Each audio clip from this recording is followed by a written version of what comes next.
morning, everybody. On behalf of Parkland County and CN, I would like to thank all of you for coming today.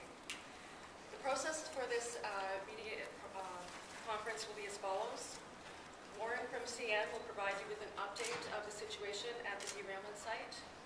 I will then provide you with an update of the actions Parkland County is taking. Mayor Shaggis will then provide some closing comments.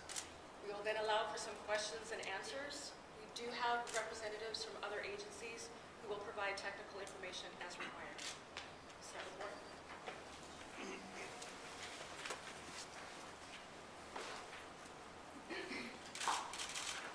Thank you, Jackie. Your Worship, CN's commitment to safety is unwavering. Our goal remains to enable residents to return to their homes as quickly as it is safely possible. As has been said, we had hoped that that could take place this morning, earlier than had been predicted. That's not going to be possible, and we apologize to residents. We hoped for an early return, but in the interests of safety, we can't do that yet.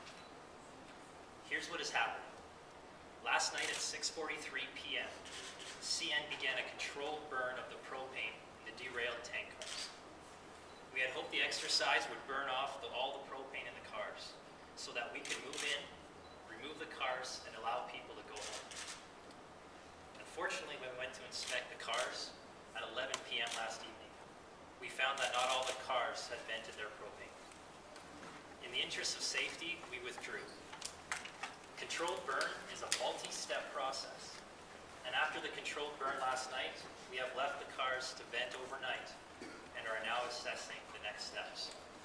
Let me again say, safety is the most important factor. Throughout this process, CN has worked very closely with the county, provincial and federal bodies who are responding to this incident. We are working well together under very demanding circumstances. This kind of response is very complex and very demanding of all involved. I want to thank the county, Mayor Shaggis, the province of Alberta, the federal representatives here, and most of all, the residents of Gainford, for their patience and understanding of why we must act so carefully in this kind of response.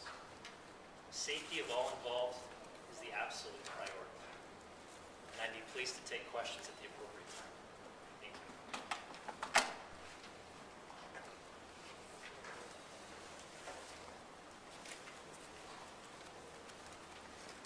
Thank you, Warren.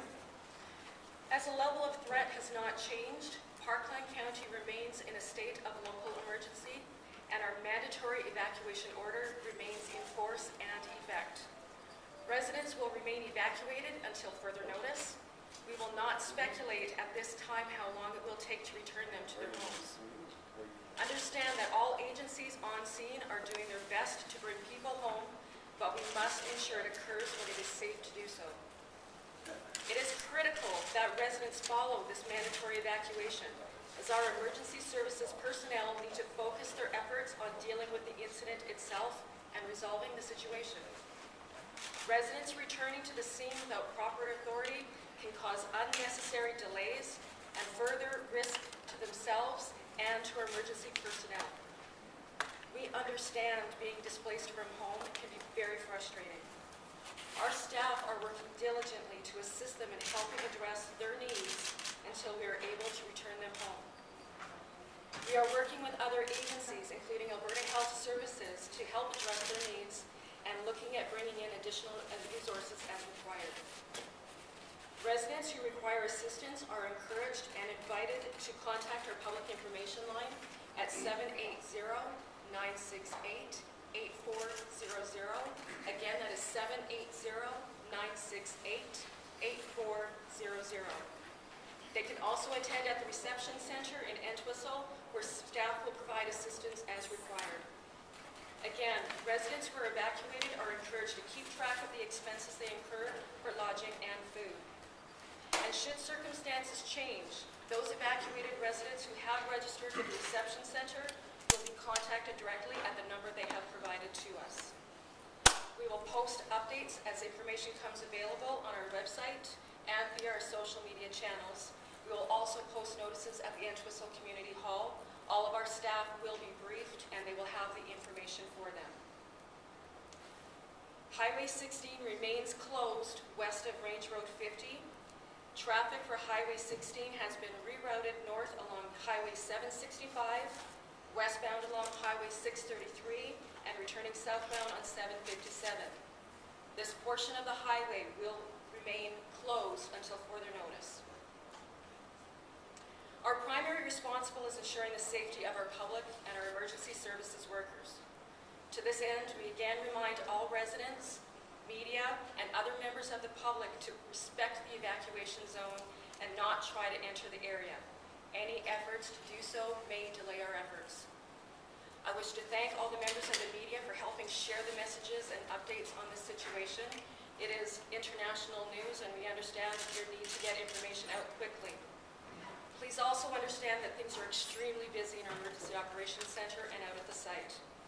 We will use our website and social media channels to keep you updated, but please understand the next 24 hours are quite critical, and we are not going to be able to facilitate individual media requests. We will provide briefings when possible, but ask your indulgence as we focus our efforts to bring our residents home. Thank you very much. Mayor Shanks.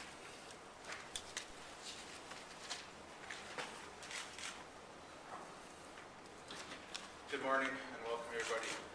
I just want to state that Parkland County's focus since this incident occurred has been and continues to be the safety of our residents. And we've directed considerable human resources and provided financial assistance to our residents in this very trying time. We understand that our residents do want to get back into their homes as soon as possible. But it is, again, and I need to stress this to all the residents in the area, it is about their safety. We are continuing to work with all the agencies to ensure that we can find a quick remedy and a solution that will allow them to get back into their homes. On behalf of Parkland County Council and the entire organization, I do want to extend our sincere thanks and gratitude to all the municipalities that provided services or offered assistance, and all the agencies that assisted with this incident. Again, this unfortunate incident has proven that in Alberta, communities do extend beyond boundaries. And it's a perfect example of intermunicipal cooperation and the collaboration and efforts that agencies engage in these very difficult times. So I do want to thank all those involved, and again, we are looking for a very quick resolution to this, and hopefully we can get our residents in very soon.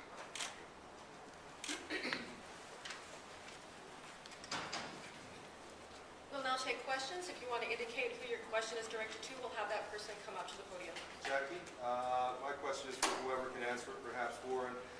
We'd like to know exactly what the risk is right now of any further explosions or risk to residents. You talked a lot about danger.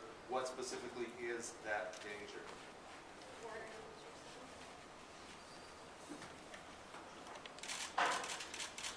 Everyone involved in this process has the exact same priority, which is allowing residents to return home.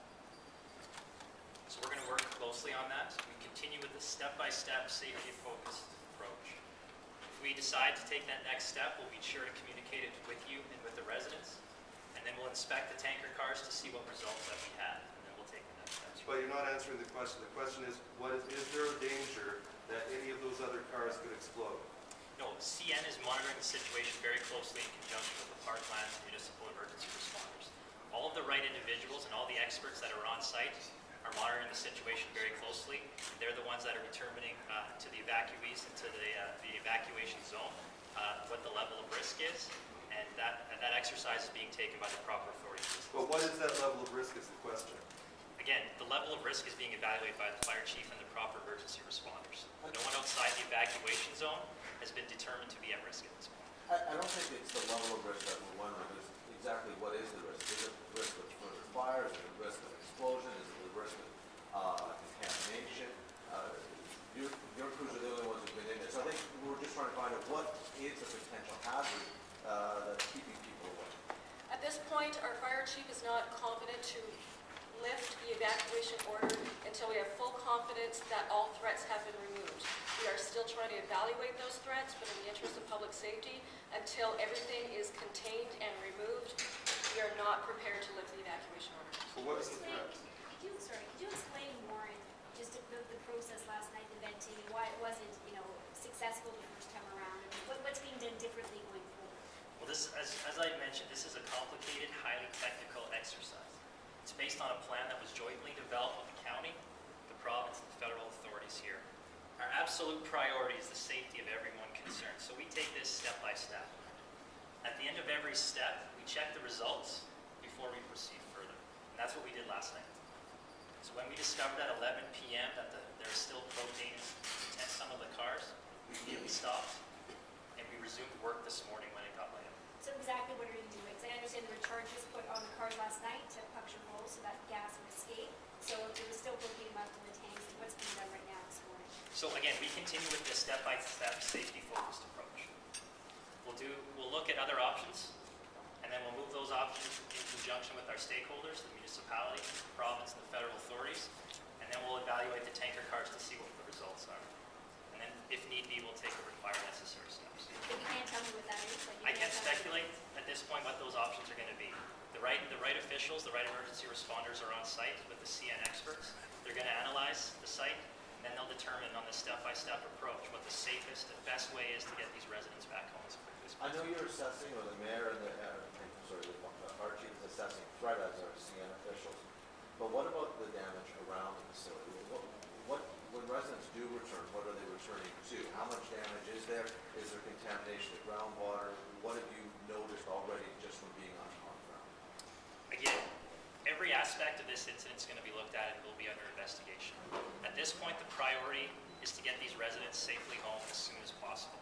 So that's why CN's taking this step-by-step approach to look at what the options are going to be to move forward with removing the remaining propane in these tank cars. That's our priority right now. At a later date, once that priority has been accomplished, then we can begin looking at those options that you just mentioned.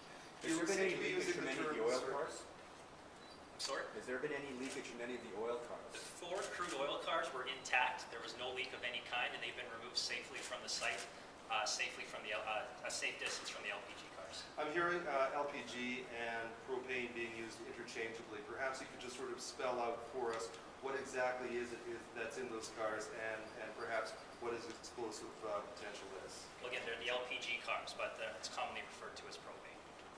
Propane and LPG are the same thing. In this instance, yes. Okay. I'm wondering, and maybe this is a question for Jackie, but I mean, you talk about the concerns with residents returning. Have residents tried to return in the last 24 hours? And again, how many have? We don't have that type of information. We have received word in our public information line that there have been some concerns of people trying to breach the roadblocks. We are trying to make sure that people understand what we're doing and why we're doing it. What about So we just people- want to share that message. Please understand and respect. We understand their frustration. This is an agricultural area. What about people with livestock that need to be taken care of? Again, our staff are meeting with the residents, understanding what their needs are, and we're going to work with them to help address all of their needs in the next 24 hours, or however long it takes, where it's safe to do so. Do we have any timelines right now that we're looking at? Unable to speculate on any timelines at this moment. We heard one evacuee was able to go home for about 10 minutes yesterday. Has anyone else been able to go home and depend on everything? Where it was safe to do so, we did have fire crews assist people to go back. They took them there, but only after making a determination if they were outside of the immediate threat area. It is not something we're encouraging doing, and only in exceptional circumstances. When I understand that officials did meet with residents this morning and explained to them what was going on. What we heard from them was that there was a possibility that CN might try another controlled burn today. So is that what you're talking about, and what you might do next? Well, again, we're committed to continuing with the step-by-step safety-focused approach.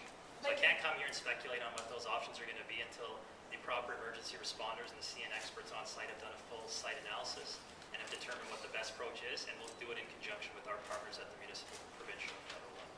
I'm just wondering, so are residents getting a different message than we are at the I can't moment? speak to what the residents are hearing. I can tell you on behalf of CN what our plan is and what our approach is, and when we have information at a later date on what that plan of action is, I'll be happy to pass it on to you. What do we know about property damage to people's farms and outbuildings and fences? On Saturday there was people were saying there was none, but is that still the case? Again, right now, our priority is getting these residents safely back to their houses as quickly as possible. That's our focus. That's the focus of every stakeholder that's on site. That's the focus of all of us in the Emergency Operations Center. That'll continue to be our focus. The questions you're asking about off-site, we'll have the time to address those at a later date. Now's not that time. So you're saying you don't know? Now is not that time. Our priority is to address getting these residents home safely and But quickly. that's, okay, sorry, Warren, but I mean, that is the minimum that anyone would expect, that you guys want to get people home safely. You invited all these people here, we're looking for a little bit of information. We're not asking you to give us, every single step of what you're doing. You're talking about the step by step. We need a little more information than just, we're trying to get people home safely. I mean, we would assume that. We don't have to sit here with our cameras to figure that out, you know? So we're just trying to get a little more information. Can you help us out with, what are you doing now? Like, we already know about these charges. This came from your officials, that you're venting on this gas. Like, what are some of the things you're doing today to make sure these people are being safe? Well, as we Give us discussed, that. there was a site analysis done at 11 p.m. last evening that determined that there was still some propane remaining in some of the tank cars. This morning, our crews are going to go out there and do a safe analysis at the site. We'll take stock from that analysis, and then we'll decide what the next steps are in conjunction with our partners. Can you tell us a little more about who's on the train? We know there were 2 engineers. Is there anybody else on the train at the time? No, there were 2 crew members on the train, on the locomotive at the lead. Pardon me? On the locomotive at the lead. Okay, so there were 2 engineers at the lead of the train. I'm not sure what you mean by 2 engineers. The crews usually consist of a conductor and a locomotive engineer. Okay. And what is their role in a situation like this, where a train goes off the track? Well, their role first and foremost is safety, to ensure that their safety and the safety, of themselves is taken into account. So in that instance, that was conducted. There were no injuries in this incident, and from there, the proper safety and notification protocols were immediately enacted. So there was a driver then and then an engineer. So would the driver have been in charge of the brake system of the emergency system if something were to happen? Well, in regards to this incident with our crews, all aspects are going to be conducted as part of our investigation. But I need to reiterate, at this point, our priority is getting these residents home safely and getting the propane safely removed from these tankers. So you haven't started investigating yet? The investigation from CN has already been conducted. The Transportation Safety Board is also on site. We'll work very closely with them, answering all their questions to ensure that their investigation is also conducted simultaneously. Mr. Do you know why Chandler? this controlled burn didn't work? Do you know what went wrong? As I mentioned, this is a very complicated, highly technical exercise. So I can't speculate on causes or on what may or may not have gone wrong.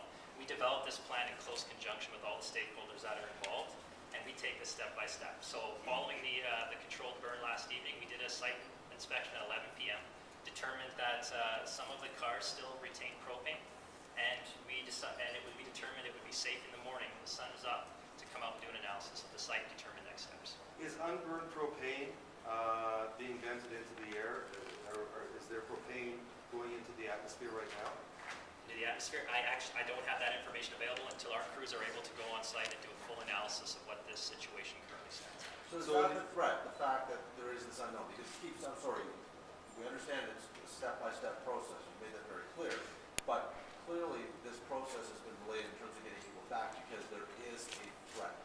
Is that threat because no one is willing to say whether it's the venting, whether it's the potential for explosion, whether there's leakage? Is the fact that you guys just don't know right now? No, we have the right experts on site that are doing a full site analysis. So we have individuals on site doing an inspection to determine what next steps we can take to remove the remainder of this propane out of these tankers. So does it still remain 48 hours, 24 to 48 hours for residents to go home? So it could be tomorrow, could be Wednesday? Again, as identified earlier, we do not want to speculate on the time frame. It is very important that this incident be managed properly and safely for everybody. We don't want to rush residents home. We want to get them home safely. So to put a time frame on it is not practical at this point. We're going to work with our residents to make sure their well-being is taken care of for the duration of the evacuation. How many people are still displaced? Last report yesterday yesterday afternoon is that 126 people had registered with our reception center. Now, you said to keep track of your receipts. Like, how are they going to be compensated? Is this going back to the province or to the county? CN's policy is based on fair treatment of people that are affected by incidents such as this. So we will ensure that verified claims for damages are promptly honored. We have officials that are on standby that will work with these displaced residents, and CN's commitment is to continue to work with them based on their fair treatment policy. So it'll come from CN. Correct. Warren, Mayor Shagas, I'm wondering if people who've been getting in touch with you, are they satisfied with the level of information they're getting?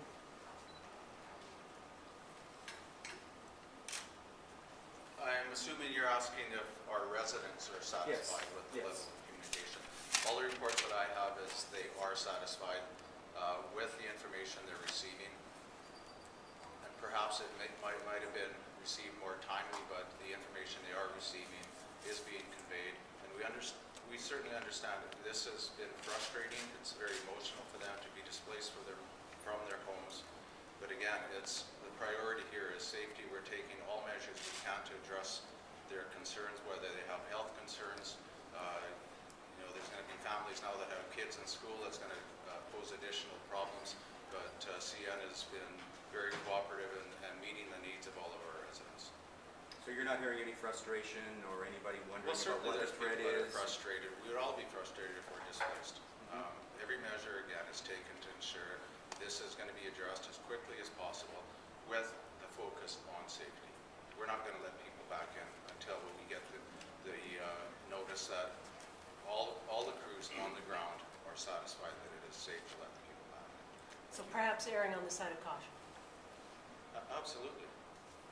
Warren, I'm just wondering if talking about the steps that were taken last night with discharges going on the rail cars, how do the crews get them there in the first place? I mean, if it's such a dangerous situation, how are those types of charges attached? Well, CN brings into play the proper experts that have the expertise and the experience in this sort of operation, and all options were looked at. And in conjunction with the fire chief and Transport Canada and all our stakeholders at the province, a plan of action was developed, and then it was executed last evening at 6:43. So what was did people go up and put them on the cars, or do you have like robots in situations like this that go in and do that? Like, I'm just trying to figure out how it was. It was executed by the appropriate officials at CN and through the contractors that we employed to execute this operation. But that's not an answer. How was it done? Again, it was conducted by the appropriate experts that CN has on site, and it was conducted through the people that have the proper expertise in an operation such as this. And it was done under the supervision of the Parkland Fire Department, the fire chief, as well as Transport Canada and Alberta Environment. Was there any evidence of damage or tampering with the tracks or anything before this happened? I'm sorry, I missed your... Was there any evidence of damage to the tracks or tampering in the area before this happened? No, CN inspects our tracks regularly. This track in question was last inspected 2 days prior to this incident. So then you're not speculating really on a cause. It's too early to speculate on cause at this point. Again, the priority is getting these residents home safely. coming back to me, told us that her house was sprayed with foam yesterday, and there was a berm built around her or something like that. What was the goal of doing that? Well, the fire chief would probably be in a better position to address that. There is a residence directly across the highway from the incident site, and in conjunction with the mayor and the Parkland Fire Department, all measures were taken to try to protect the residents. And also, it looks like there might be dirt on Highway 16. Was that affected as well? There was dirt brought in for burn purposes as well as on the highway. And again, these were measures that were taken in conjunction with our stakeholders at the province. So that one residence, and again, the logistics, since we haven't been on site, is that basically the only main structure that is in the direct vicinity of the dangerous derailment at this point? The only structure, I don't have an aerial map of all the structures within the vicinity. That was a structure that was noted to us by the emergency responders as something that would require some preparatory action to be taken, and CN took those steps in conjunction with it. That's the only one. The only one in the incident. How is this derailment affecting via rail travel and the trains in the area? That question would probably need to go to VIA. They could give you an understanding of measures they're taking to address their passenger traffic. How about your other traffic? Pardon me? How about the other CN traffic? Well, CN traffic is currently stopped on that line as it is our transcontinental main line east to west. Mr. Are Chairman, shipments do you know going how through much and money elsewhere? you're losing out on? No, at this point, I can't speculate on costs and that sort of thing. That's Not speculating, I'm just asking, do you know? no. Vena still in there? We're not in a position to be speaking to cost at this point. Okay, and how much traffic is on that line to the given, do you know that? How much traffic? Yeah. Well, again, this is our transcontinental main line that goes east to west. So all west, east-west traffic goes through this line. So So how many cars per day? I can get you the information on how many trains per day. You bet. Is Mr. Vena still on set? Mr. Vena is on site overseeing the step-by-step analysis that's being conducted today, and Mr. Vena will continue to be on site until we have a plan of action to get these residents. Will he be meeting with media again? I can't speculate on when, but it is our hope in the very near future to be able to have some good news to these residents. And Mr. Vena is overseeing this process, and we also have officials from our engineering group, our mechanical operations. Everyone from CN that's required to be here with the proper expertise is on site. And have you talked to the people who were on the train yet?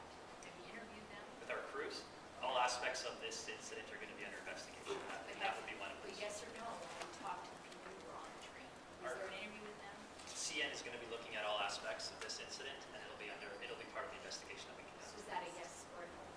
Is that a no, you have talked to them, or no? That is a part of the investigation that will occur, so CN will be speaking with every employee. And when the, We'll allow for 2 more questions, yeah, so we'll when wrap this up, you please. have a situation like that where the trains, where the tracks were inspected on Thursday, the train was inspected before it left the station on Friday, right?